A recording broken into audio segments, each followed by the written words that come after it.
In 2014, an attempt to stop climate change via stratospheric aerosol injection catastrophically backfires, creating a new ice age that destroys life on Earth. For 17 years, the remnants of humanity shelter in a state-of-the-art self-sustaining circumnavigational train, the Snowpiercer, run by reclusive transportation magnate Wilford. The passengers on the train are segregated, with the elite in the extravagant front cars and the poor crammed into squalid tail compartments overseen by armed guards. There were children in the back cars who were taken to the front, and assaulting an elite member was punishable by having one of their arms frozen in the outer cold and smashed to pieces. Urged by his mentor Gilliam, Curtis Everett, and his second-in-command, Edgar, lead the tail passengers in a revolt. They discover that the guards had no ammo and overwhelmed them. They free Namgong Minsu, a captive security specialist. For his assistance, they bribe him with Chronol, an addictive drug made from industrial waste. Namgong also insists that his clairvoyant daughter, Yona, be freed. Curtis and his fellow revolutionaries discovered that the protein bars they were being fed were made of dead cockroaches. Namgong helps the tail mob progress, but they face guards armed with melee weapons, overseen by Minister Mason. Edgar is held hostage, but Curtis allows him to be killed to capture Mason, forcing her to order the remaining guards to surrender. The tail mob stays back, holding the guards captive, while Curtis takes Mason, Namgong, Yona, skilled fighter Gray, and Tanya and Andrew, two parents who had their children taken from them, towards the front of the train. Curtis's group travels through several opulent cars. The group reaches a schoolroom, where a teacher is indoctrinating the children on Wilford's greatness. A bald man brings eggs for the children to celebrate the train's 18th circumnavigation of the Earth. Then the bald man goes to the tail army and shoots them with automatic firearms hidden under the eggs. The teacher, who received a gun from the bald man, kills Andrew before Gray kills her. Franco broadcasts to the classroom his execution of Gilliam,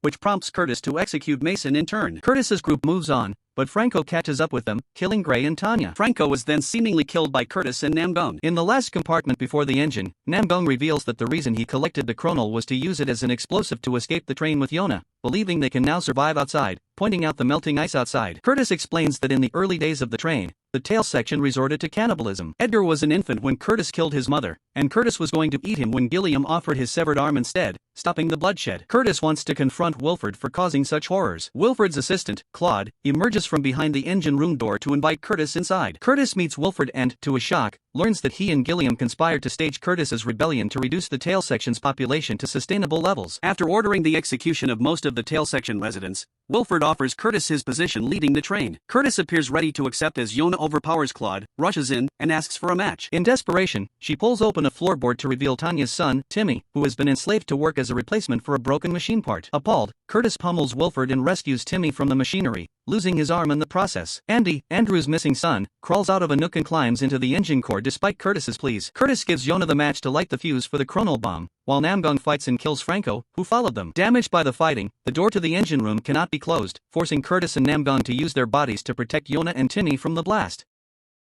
The explosion triggers an avalanche that derails and wrecks the train. Curtis and Namgong are unresponsive, so Yona and Timmy escape the wreckage. They see a polar bear in the distance, indicating that life exists outside the train and did not die out as they were always led to believe.